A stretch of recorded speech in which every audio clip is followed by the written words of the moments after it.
Hi, and welcome to John's Tarot. For those of you new here, let me explain briefly what this is about. Although I am a tarot reader, this is not your traditional tarot reading YouTube video.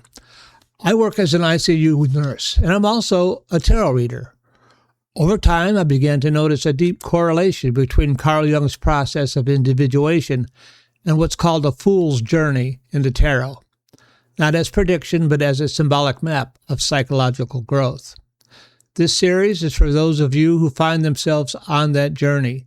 The reflections and exercises offered here aren't meant to give you answers, but to help you orient, to notice where you may be and what might be asking for your attention. I'm not here to produce entertainment for the masses. I'm here to walk with the willing.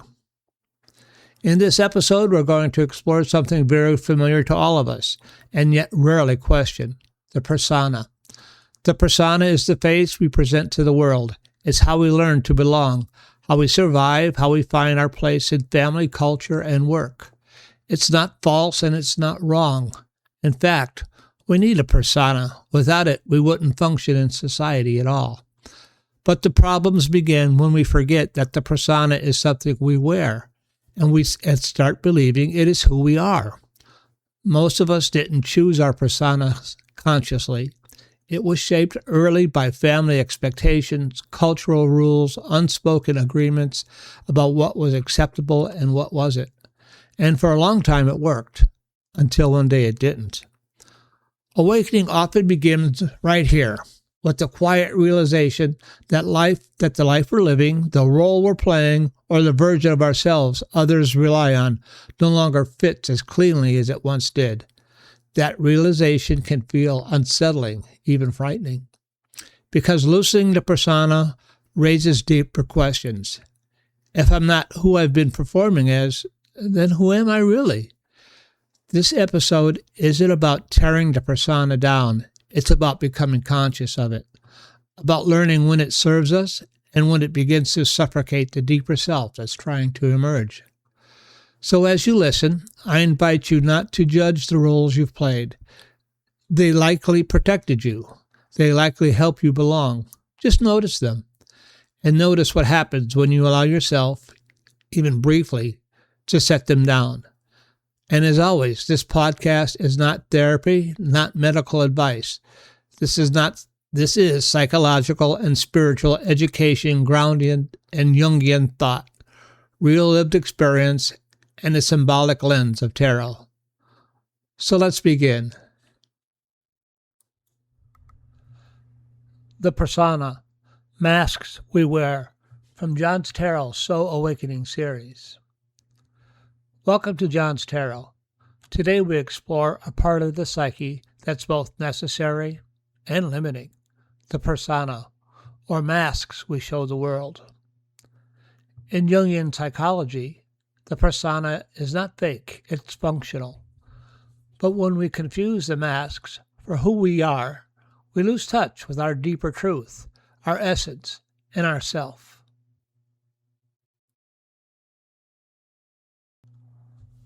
What is the persona? The persona is a social identity we develop to function in the world. It is the role we play, the professional, the helper, the parent, the achiever, the rational one, the good one, the quiet one, the strong one. We all have many masks. None of them are bad. They are adaptations. But when we believe the persona is ourself, we become trapped. We forget who we are beneath the role. How the persona develops. The persona begins forming in childhood.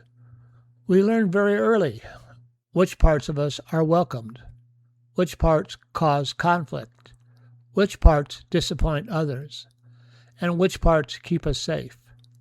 The child adapts. The child learns a role. The child creates a mask. As adults, we still wear those masks, sometimes long after they serve their purpose. The persona in tarot.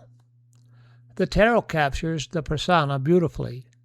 These cards often show the face we present to the world. The magician, the skillful persona, the part of us that performs well, creates competence, and impresses others. The emperor, the authority persona, the part of us that wants control, structure, stability, and reliability. The Hierophant, the social persona, the part of us that belongs, follows traditions, and aligns with collective norms. When these cards appear upright, they show strength. When reversed or shadowed, they reveal the mask slipping. Signs your persona has taken over. How do you know you're living too much inside the persona? You feel drained after social interaction. You hide emotions or try to stay strong. You speak differently depending on the audience. You avoid conflict by becoming who others want. You feel unseen or misunderstood. You worry more about approval than authority. You sense a split between your public and private selves. When the persona dominates, the true self retreats. Individuation calls us back. Persona versus authentic self. Individuation is the process of removing the mask, not destroying it. We need a persona to survive, but we need authenticity to live. When you feel the pull to drop the persona and let the real voice speak, that is the self calling. The persona integration spread. You know I give you a free spread every week in order to investigate those parts of ourselves we seldom look at. This is called the persona spread. It's in a 5-card layout in a line. The mask, what I show the world. The hidden self, what I keep within. The fear, what I worry others will see. The origin, where this mask began. The integration, how can I be more authentic? This spread reveals not just the mask, but the truth behind it. Letting the mask fall. When the persona slips, we often feel embarrassed or afraid. But this is the moment of growth. This is where authenticity begins. Jung said, the privilege of a lifetime is to become who you truly are, and that requires removing the masks we no longer need. Thank you for joining me for this exploration of the persona, the masks we wear. As we continue our Soul Awakening series, the layers fall away. The true self emerges. If this episode spoke to you, please like, subscribe, and share. And join me next time as we explore Episode 6, the inner opposite, the anima and the animus. Well, I hope you enjoyed my little presentation on the persona and the Jungian view of the persona. How that occurred to me was when I was sober for a little bit of time. I don't know, a year or two, first year, second year. And I started asking myself, first off, I started seeing repeated patterns playing out in my life, negative patterns, things that would make me fail. And I said, well, that's not my thinking. Whose ideas? Where's that coming from? That's not how I want to live my life. And I started asking myself deeper questions. And this is how it came about for me. And one of those questions was, I was like, well, am I John? Or am I just the person I was brought up to be? The person who was brought up in that religion, the person who inherited those family values, the person who was told by his family certain beliefs about him. Is that me, or is that just who I think about me? And I had to start looking deeper into my life and decide that from this point forward, I'm going to be who I am. And I needed to find out who that was. And it was a bit of a journey. Little did I know I was on the fool's journey. I wasn't reading tarot at the time, but I was on the journey of individuation. And that is part of the journey of individuation. So let's take a look at the persona spread that I developed for this podcast today. And you can ask yourself those same questions. Are you who you are, or are you the person your parents brought you up to be? Are you the person your religion taught you to be? Or are you who you truly are? Or do you know who you truly are and what makes you truly happy? And I think those are important questions to ask in life. So, the persona spread.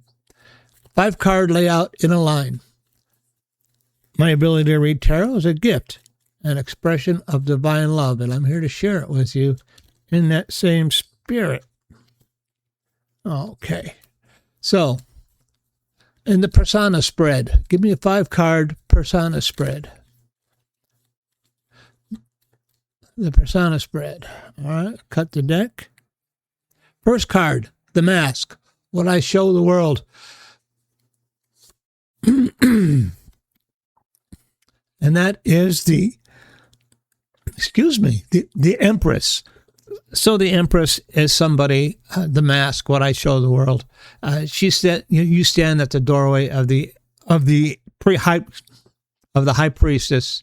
I said the Empress, the high priestess. You stand at the doorway of the high priestess, and she is standing at the doorway of wisdom. She has from the Kabbalah, we had the severity and mercy, the 2 pillars. From the Bible, Bozan Jachin, from the pillars of Solomon. And she stands at the doorway, and she does not let fools enter easily. And what she indicates is the mask I show the world. Am I aware of the mask I show the world? Do I really know that I'm showing masks? Is that something I consider? Or is, because I have different roles I play. I the nurse, the tarot reader, the podcaster, the husband. I have different roles I play. And what is my real, who am I really? And in my current life, I don't, I am aware I'm wearing masks as a nurse, as a podcaster, as a husband. Sometimes I let those masks down with my wife. And I am who I truly am, but I know who I truly am. And before I got married, I wanted to really know who I truly was so that I wasn't taking baggage into this relationship. I wanted to know what is my issues, what are not my issues. And it's been very helpful. So what I show the world, am I aware of what I'm showing? The high priestess, do I really know what I show the world? And am I willing to step through this doorway and find out what masks I'm showing? Second card is the 7 of Swords, and what I keep within me. Have I been honest with myself? Have I been honest with others about myself, about who I am, about what I hold inside? Have I done any shadow work to gain that type of deep inner honesty? What I keep within myself, I think that has to do with shadow work. And I'll refer to my past episode about that. There is no growth. I think it was Socrates who said, a life left unexamined is a life better not lived. Shadow work is that opportunity to examine your deeper self. And in a past episode, I offered a method of doing a little shadow work and taking a look at those parts of you that you don't want to share with the world. If you're in a 12-step program, they have steps 4 through 7 to help you with that shadow work. So what I keep within, have I looked at what I keep within? The hidden self. Third card, what I worry others will see. And then this one is the 5 of Pentacles. So the 5 of Pentacles. What I worry others will see. Am I spiritually bankrupt? You see 2 people in hard times and financial difficulties with the 5 of Pentacles, stars shining through the cup outside the church. And that has to do with spirituality and the church. And the people. So what I worry others will see. Am I worried that others will see that I'm spiritually bankrupt, is what this card is saying. And am I worried what others will see that I have a dependency upon my higher power? That being my spirituality, that being the pentacles in the stained glass window shining on these people. Am I worried other people will know I'm dependent upon my higher power, upon my concept of God?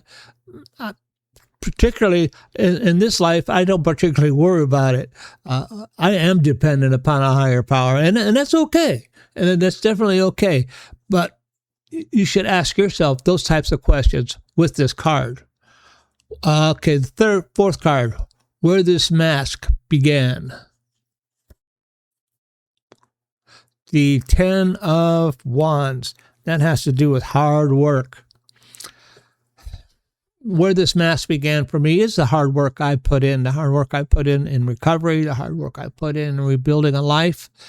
And I certainly want to wear certain masks. The mask of being successful, the mask of being a nurse, the mask of recovering from a hopeless state of mind and body, those types of things. Those are certainly where that mask began, is with the hard work I've done, and kind of trying to put that old life behind me. But in reality, that life is always with me. And if it serves a particular purpose in my life for me to drop those masks to somebody, I do it. Because that's part of what I do in order to help other people along on the path to self-realization, individuation, sobriety, or healing. Final card, how can I be more authentic? The King of Wands. Hope you like the way I'm doing this card reading. The King of Wands. He is somebody who is more authentic. He's in charge. He's successful. He is has growth going as a result of this. And the King of Wands, how can I be more authentic? I just need to let people know that I've gone through this. I've been there. This is the path I chose out of that particular life, out of that particular paradigm of thinking. And this is where it's led me. And I just try to be an example, mostly a silent example. I don't talk about this with people at work. I don't talk about this with, I don't even talk about this with close friends, because very few of them understand. I just need to be an example and a presence. I have people in my life going through difficulties right now regarding this awakening. And it is my job not to awaken them. It is my job to be a presence, a solid presence, that it is possible, that they're on the right path, and for somebody to lean on. So that is my little bit on awakening. If you found this podcast interesting or helpful, go ahead and share it with somebody. This was episode 5. I've got episode 6 I'm working on, and that'll be coming up in a week or so. I'm going to, I do have something I'm going to post for next week, but it's just something more for entertainment. Give yourself a little break. This has been a difficult journey, especially the last couple of episodes, where we talk about shadow work and the persona and owning who we are and finding out who we are. And it's not always easy, and people don't always do it in their life. As I said in my opening, I'm not here providing mass entertainment for the masses. I'm here to walk with the willing. If you have any questions about your path, about your journey, go ahead and send me an email over to john@johnstarot.net. I also do audio podcasts, and I suggest you listening to both together, because they build a much better foundation in terms of what we're doing and explanations of what we're doing. And I just hope you've been enjoying the process. I have. So this is 5. I got 5 more to go, and we'll get through this. And I start talking now in the future about, now that we've put some of that away, the more comfortable parts of awakening. So until next week, be careful, be cool, be kind, and remember, have strength, find faith, and I will see you all and talk to you all this week. You can find me at John's Tarot and johnstarot.net and John's Tarot on your favorite podcast app. Okay, have a great week.